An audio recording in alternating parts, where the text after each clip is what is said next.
ഒരു ദിവസം നല്ല കുസൃതി കാണിച്ച് ദേഹം മുഴുവൻ ചെളിയാക്കി വന്ന തൻ്റെ കുഞ്ഞിനോട് അമ്മ പറഞ്ഞു, ഇങ്ങനെ കുസൃതി കാണിച്ചാൽ ഈശോയ്ക്ക് ഇഷ്ടാവില്ല കേട്ടോ.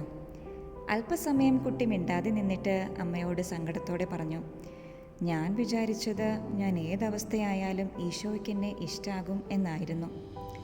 മറുപടി കേട്ട് അമ്മയ്ക്കൊന്നും പറയാനായില്ല.